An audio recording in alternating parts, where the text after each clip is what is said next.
So this this is not going to be a talk on flight software per se, but to talk about probably the most important environmental consideration for doing flight software, and that's the flight computing environment. The context here, I mean, I think you all know the basic context. There hasn't been a significant advance in flight computing capability for space missions for about 15 years or so, with the RAD 750 being the standard workhorse computer. So the good news is that about three years ago, NASA reinvented and reinvigorated its technology programs across the agency. And in particular, there's a new program called the Game-Changing Development Program, which you can kind of get from the name, and meant to seed significant steps forward in capability at the mid-TRL level. And a group of us from several NASA centers visited them in early 2012 and proposed some ideas for exploring a next-generation flight computing architecture for NASA missions. Ultimately, in this talk, I'm going to tell the story of how we ended up in partnership with AFRL, the U.S. Air Force, or Air Force Research Laboratory. So this is actually a two government agency investment at this point. And you can see there's a number of the NASA centers as well as the folks at AFRL. Now there's about 10 AFRLs. The one we're talking about here is the one in Albuquerque, New Mexico, the Kirtland Space Vehicles AFRL. All right, so that is preamble. All right, the background here I think is well known to this community, that if you look ahead to the kinds of applications and functionality we'd like to perform in space systems in the future, a lot of emphasis on new forms of autonomy or more aggressive forms of autonomy.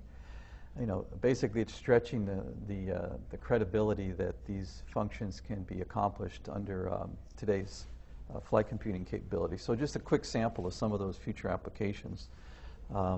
There's the ongoing challenges of landing safely on Mars, with some future requirements putting even more emphasis on highly precise pinpoint a location for landing.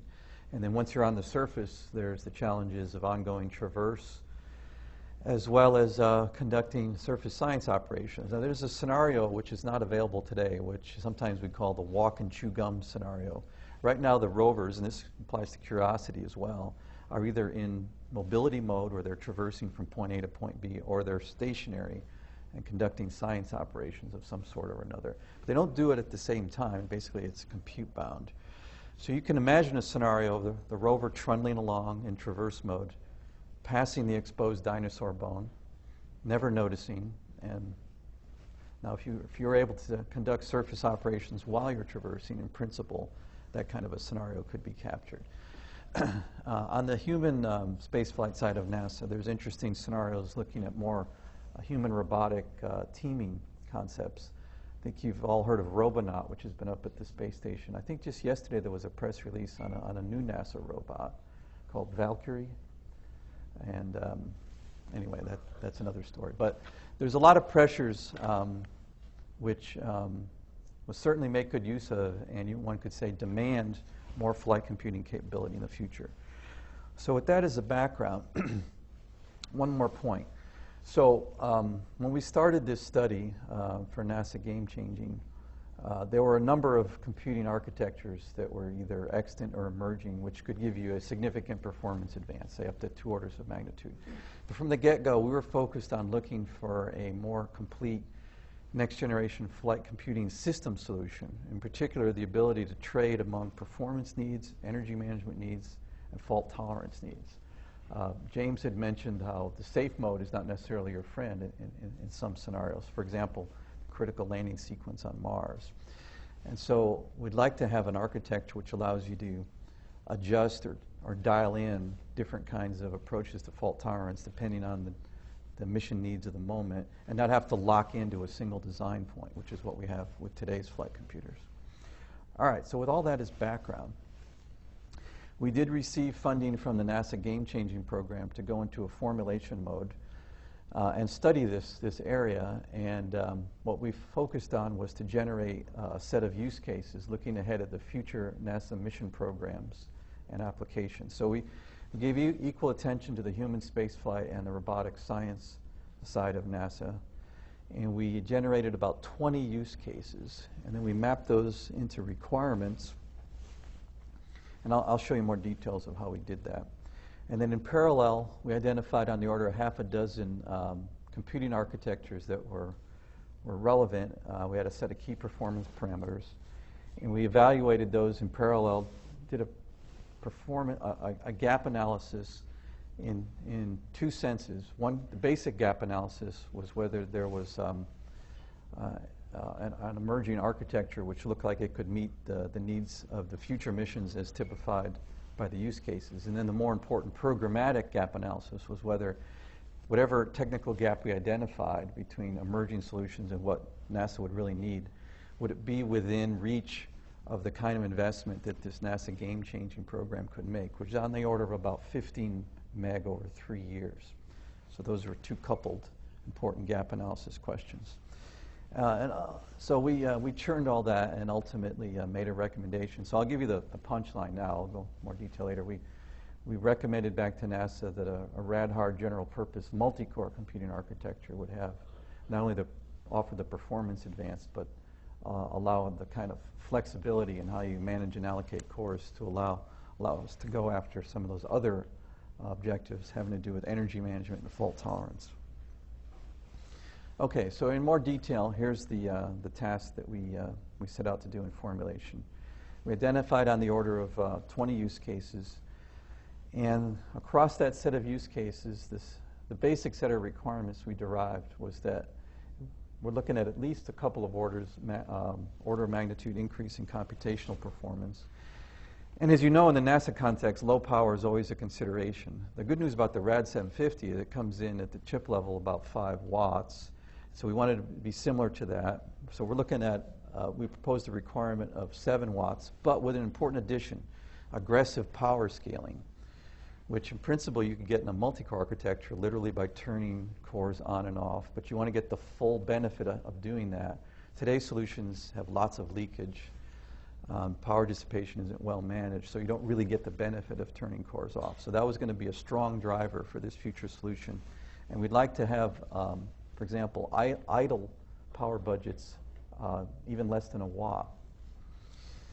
Okay, mentioned that we performed a gap analysis. We converged on multi-core, and we took that back to NASA Game Changing. All right, so a little bit more detail. These are the 19 use cases that we generated across the future NASA mission set. You can see they're about equally divided between the human spaceflight side on the left. HEOMD means Human Exploration and Operations Mission Directorate. SMD on the right is Science Mission Directorate. And we engaged the subject matter experts, mission designers, engineers, scientists, and a few flight software developers, particularly from JPL, Goddard, and JSC. So I'm just going to expand on a few of these. I think I previewed a couple. Looking ahead to future requirements for doing pinpoint landing on Mars. This would be in the context of future multi-mission scenarios involving sample return, where one mission would collect samples, the second mission would retrieve those samples. So obviously you want that second arriving mission to land as close as possible to where the cache is. Or if it's unable to do that, you want it to have an aggressive traverse capability so it can travel to wherever it can safely land and still get to the cache. Either way, more computing is going to be valuable. In an earlier version of the mission that's now called Mars 2020, we had benchmarked a couple of algorithms in the area of terrain relative navigation and hazard detection avoidance on the existing 750, and it turned out, and we hadn't optimized the algorithms or anything in particular at that point, but just a very rough benchmark, we would have needed 6 dedicated RAD 750s to be able to execute these algorithms in that 7 minutes of terror equivalent landing sequence. So that was quite an eye-opener. I mentioned fast traverse and science event detection and response to be able to combine those not only on surface systems on Mars, but in the case of science event detection and response, there's interesting scenarios which we're starting to see today where we have the ability through appropriate software on board for change detection or object recognition and what have you, signatures, that you can detect interesting events such as forest fires, sea ice breakup events, volcanic eruptions and the like. And the key is to be able to recognize such events and then have an appropriate response as soon as possible and not have to mediate that through getting data to the ground, getting human eyes on it, and then commanding a spacecraft in some appropriate follow-on manner, usually doing follow-up, more detailed observations. So under this kind of capability, you'd be able to detect events wherever and then possibly autonomously within a fleet of observing platforms, have the appropriate response happen autonomously within the fleet in a much more timely fashion. On the human spaceflight side, there's drivers. They also have precise landing requirements for human crewed missions as well, but also a lot of emphasis on new forms of crew and robotic assistant interaction. That gets into interesting scenarios where having to do with the transfer of control. Now, for human spaceflight missions, the locus of control can be on the ground in Houston, which is traditional, or it can be with the crew members, or it could be with autonomous software, which is in some way assisting the crew. But in scenarios where you're transferring the locus of control among those 3 points, there's challenges having to do with how you convey state information, how you convey intent, and this translates again into much more significant need for onboard computing to assist with those scenarios. Okay, so when we bundled all that together, we found that there were 3 broad categories of applications and how they drove future flight computing needs. The top row there are the hard real-time algorithms, where the entry, descent, and landing is sort of the canonical example. Here you have high performance needs and high fault tolerance needs. And to date, for Mars missions, we basically have to design the flight system to accommodate the needs of that critical landing sequence. And there's your point solution, and you're basically stuck with it for the rest of the mission, even though the surface mission may never need quite that level of peak performance, at least not continuously. Yet you have to design to that. If we go to the bottom row, there's a lot of emerging high data rate instruments, hyperspectral, SAR, and the like. And the challenge there is the data collection capacity is becoming so extreme, and you're always going to be somewhat downlink limited, even in Earth orbit, that we're looking more and more at scenarios where you want to do onboard data product generation. And there you need enough intelligent algorithms to be able to recognize the interesting events and make choices about at least what data to prioritize for downlink soonest. And then in that middle row is the more the emerging area of more emphasis on the autonomous capabilities or the AI techniques. These may be the onboard planning systems, task planning systems, which also look at automated scheduling and resource management. And then there's also onboard fault management systems. These use model-based reasoning techniques, and from a computing architecture perspective, they're going to stress you in different ways, typically much more emphasis on search and memory use. So it's not a one-size-fits-all. And looking across these set of computational drivers, it was fairly obvious that we were going to need to move towards a general purpose architecture solution. So here's just a rack-up of the 19 use cases again. They're color-coded as to whether they're human spaceflight or science. And you can see they did bin pretty evenly across the 3 computational driver categories. Okay, so having looked at the set of use cases, the next thing we did, we need to get more serious and quantitative about deriving actual flight computing requirements to go forward. So this is the template that we used to go from a more functional description of the use cases to the nitty-gritty of what would be needed in the way of a future flight computing system. So that's the template. I'm not going to go through that in detail. The next thing we found, looking across those use cases, once we had derived the requirements for all the use cases, we found that they tended to bundle in certain areas or cluster. And so we coined this term eigenapps to capture the notion that there seemed to be on the order of 10, if you will, incompressible clusters which collectively covered all the future use cases and applications that we had looked at. And each of those eigenapps was typified by questions having to do with how parallelizable? Were the relevant algorithms? Was it mission critical? Would you need high degrees of fault tolerance? Were there going to be drivers on power usage? And what was the balance between a general purpose versus a more specialized solution such as a DSP approach? So again, those are the details of how they clustered, and there are about 10 of these bins, the so-called eigenapps. Okay, now here are the set of architectures that we looked at within the study. So we looked pretty much across the board.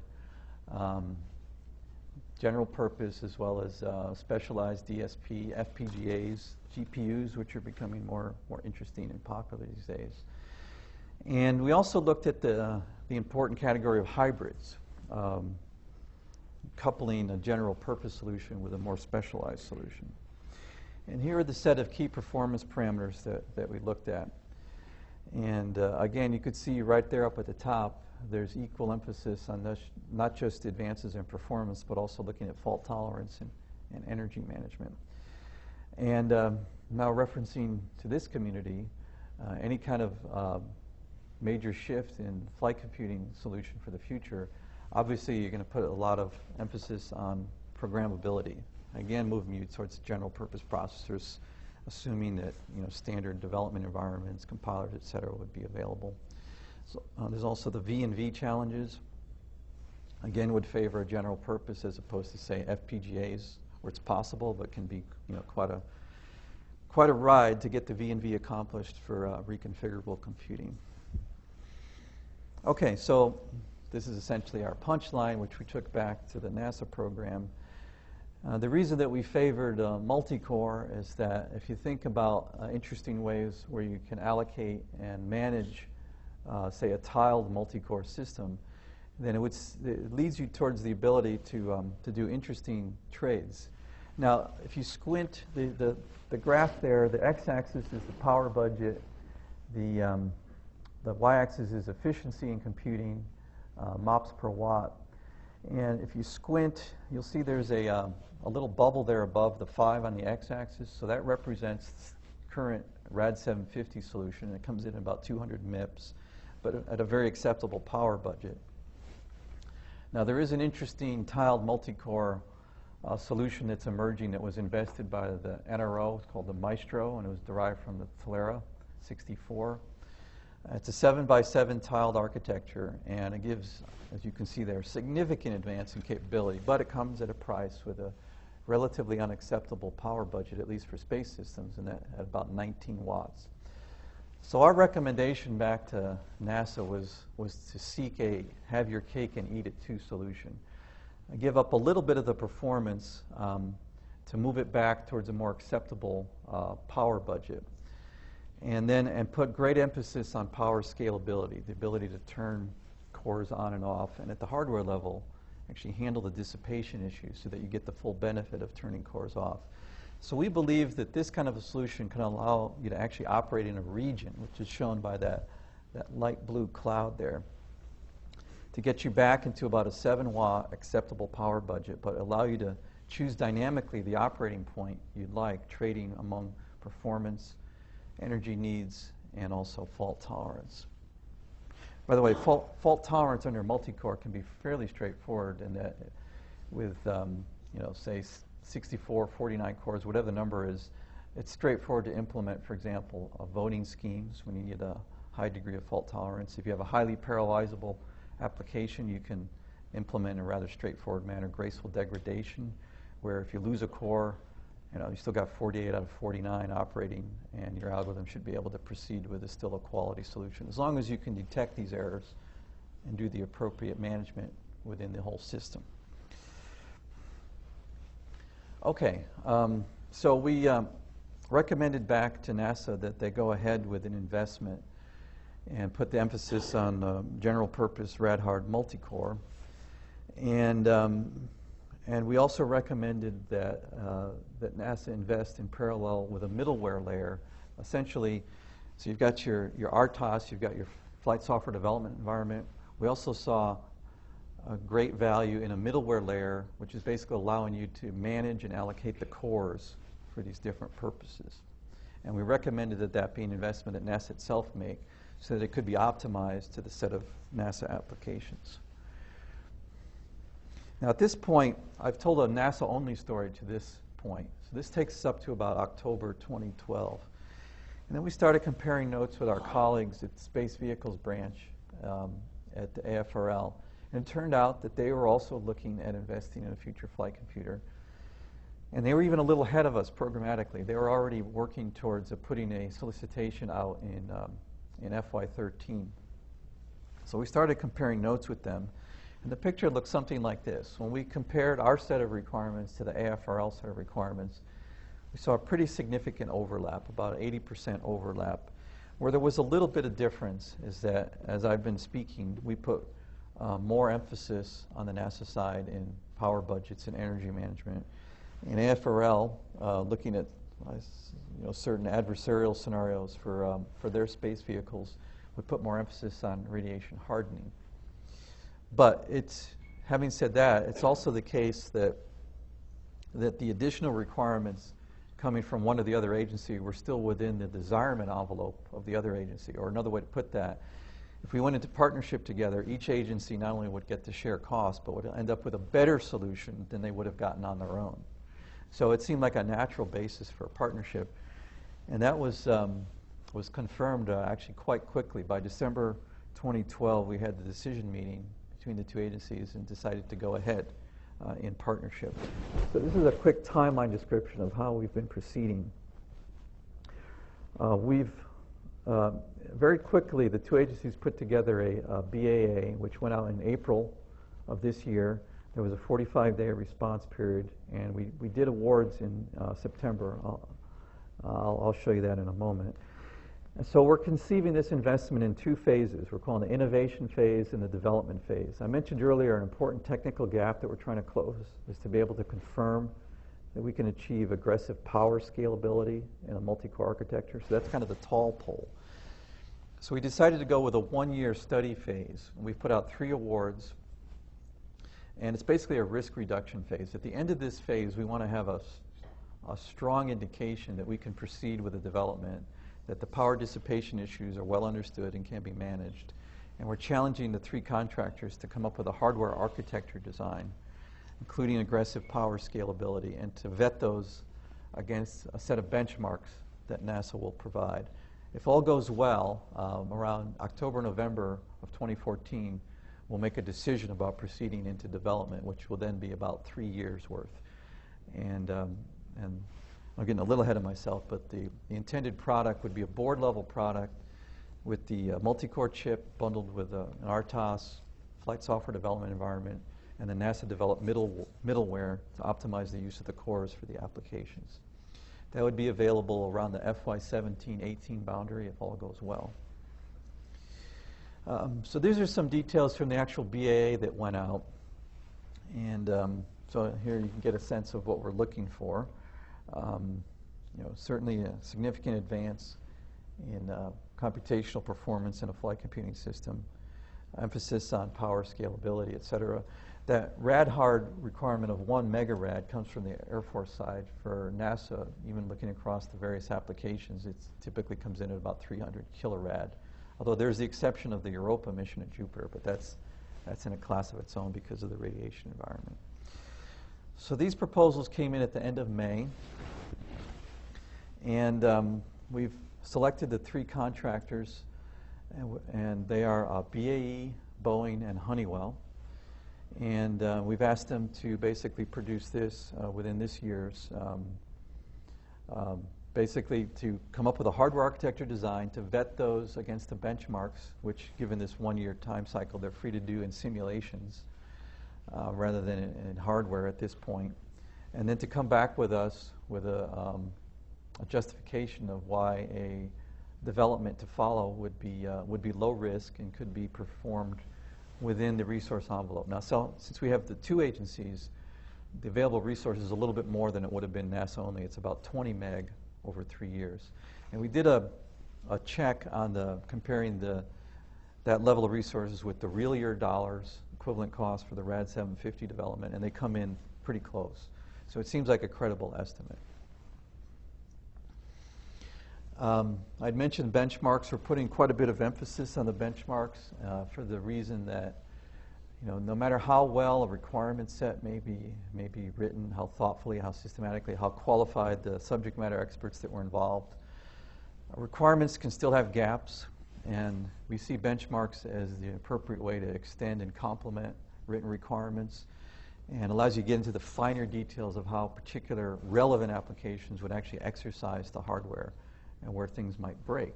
So we've actually got two members of the team that's developing the benchmarks. We've got Rob Bocchino here and Tim Canham back there. And we've pushed really hard on the use of benchmarks. And it was a little bit of an uphill battle with the NASA program managers, but ultimately they came around and agreed. And so basically the resources that we're getting this year within NASA, while the vendors are developing the hardware architecture designs, is to allow us to develop these benchmarks. And we're going to give them in 3 drops. The first one will be in January, next in March, and the last will be in June. And they'll be looking for them to evaluate their architecture designs against those benchmarks and complete that work in about October, November. Yeah, I think I already spoke to this. The reason why we're putting so much emphasis on benchmarks. There was a fairly notorious gotcha with the RAD 750 that I think this community knows well. As an example, what happens when you can still have things fall through the cracks of requirements. Okay, so here's our schedule. Those are the 3 awards which were just made a couple of months ago, BAE, Boeing, and Honeywell. We had the kickoff meeting about a month ago, and we're proceeding on this timeline. As far as future transition and use, there's a particularly interesting or enticing scenario involving the next landed Mars mission, the Mars 2020 mission. As of right now, there's actually a spare board slot in the so-called rover compute element, and we're in discussions to see if we can reserve that for a possible technology payload involving this next generation flight computer. The timing is going to be tricky because if we're ready with that board about FY 17-18, that would be past PDR, CDR as far as the Mars 2020 timeline, but they still may be open to carrying it as a payload. Particularly in light of the surface mission would be 2 or 3 years. So you could imagine doing an early demonstration in that mission phase, and if all goes well, possibly even phasing in the capability over the lifetime of the surface mission. But there's a lot of discussions that still have to take place, and so we're not quite sure if that'll work out. So this is my last chart just to summarize. So flight computing, is kind of the core environmental consideration for this community. Flight software, there hasn't been an advance in the space community for, well, about 15 years or so. And if with the inevitable lead time that technology gets frozen before it's first deployed, we're talking about 20-year-old technology with the RAD 750 these days. So it's definitely time for a step forward. Flight computing is a multiplier. There's all kinds of flight functions that could be enhanced with a more capable flight computing. But our bottom line in proposing this back to NASA Game Changing was to seek that system-level solution, not just in advance in computational performance. There's many ways to get that, but the ability to trade performance, energy, and fault tolerance, which we think is key to successful future NASA and other agency missions. So I'll stop there and take questions.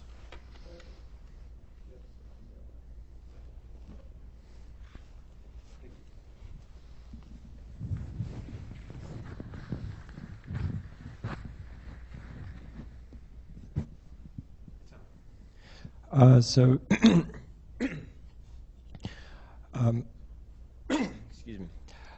So I believe that of developing a new space-specific kind of processor is likely to might get you into this sort of single source supplier situation that you have with the RAD 750 that's doesn't see a whole lot of kind of competition and innovation.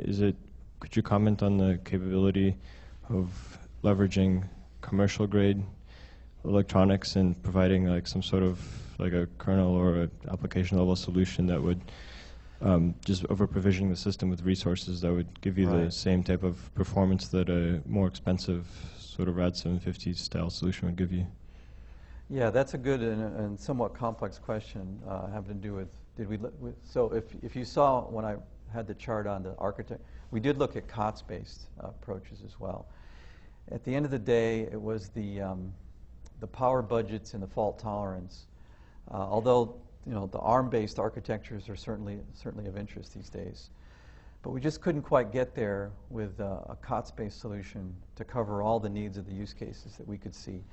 Now you pointed out an important difficulty, which is with all the specifics of space qualification, it's hard to see how you don't end up in a similar situation as the RAD 750. In other words, there's a single provider.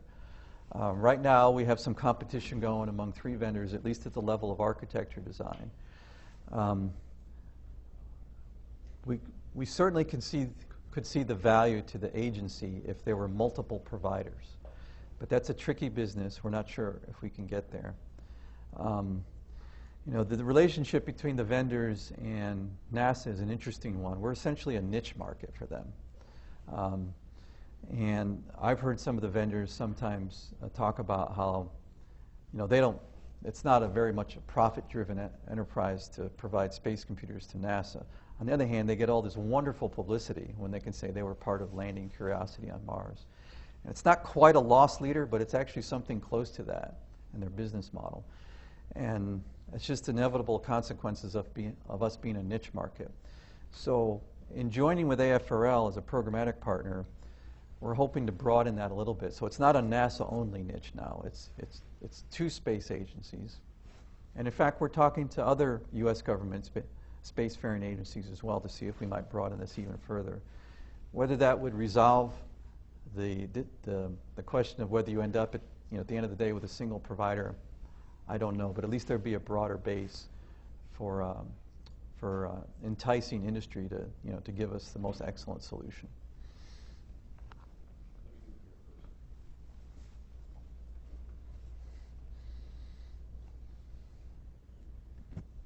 So this looks like it's replacing the rad hard by design movement, the concept of making it easy to just migrate commercial IP into rad hard fab lines rather than go through a specific point solution. Is that right? Is that what you're doing this time? I just want to make sure I understand the question. I use the term rad hard, but that would embrace rad hard by design approaches too. We're not excluding that. Mm-hmm.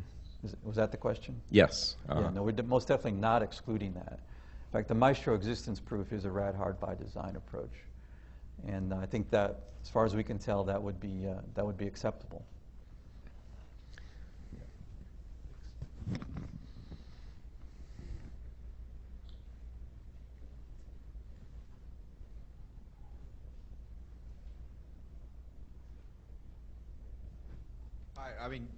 I know you guys are a niche market, but if you go off on even further on a niche with some architecture like the tile, aren't you not only going beyond the actual hardware? Because like both the RAD 750, the hardened cold fire, and the Spark all got to kind of leverage an existing ecosystem on the architecture. And if you end up being the only tile user of any merit in the world, you not only have a risk of having an architecture, but also not having a community to support the better grade of ecosystem tools. I mean, I'm not saying it's a bad architecture.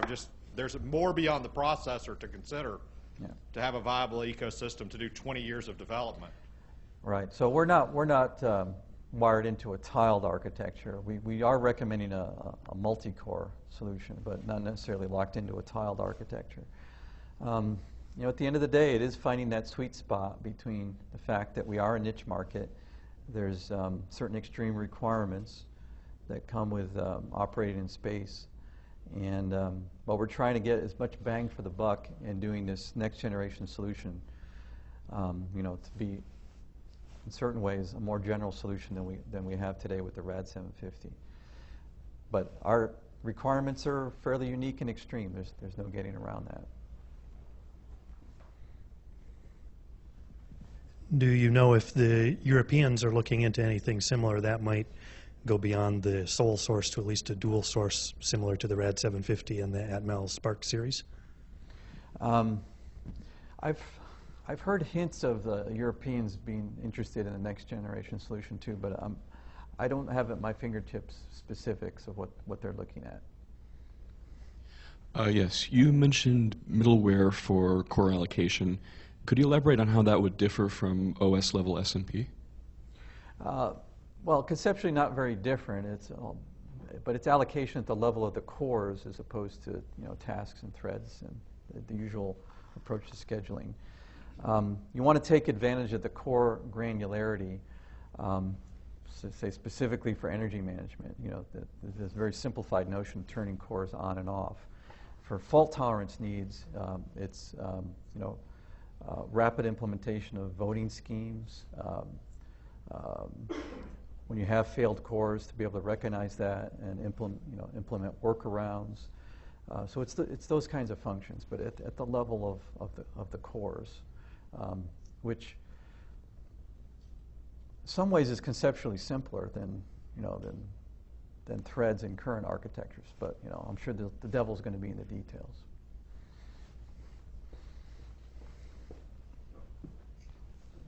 Has any effort been given over to looking for alternatives to standard interconnect technologies, like moving away from compact PCI, maybe something higher performance, crossbar switch, perhaps? Yeah, that's an important. So, we're talking about a step forward in an avionics system, and I've been talking primarily about the flight computing element. We've also had discussions with both agencies about next generation memory, next generation interconnect. The reality is, we have to pick one as to what can be invested, and it seemed fairly obvious that the processor should go first.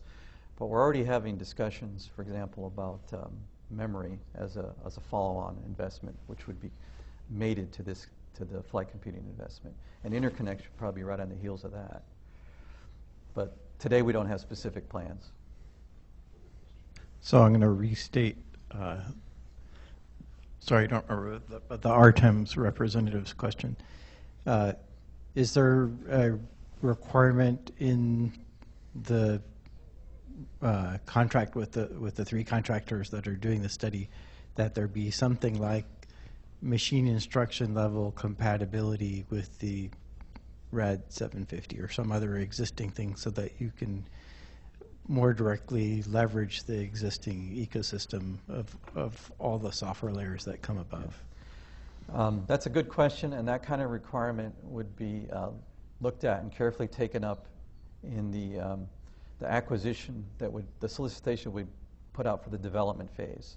We haven't tried to lock down more specific questions like that in this hardware architecture design phase, which is meant to be more open and competitive and explore the space. But that's a good example of the kind of thing that will come up more carefully for the solicitation of the next phase.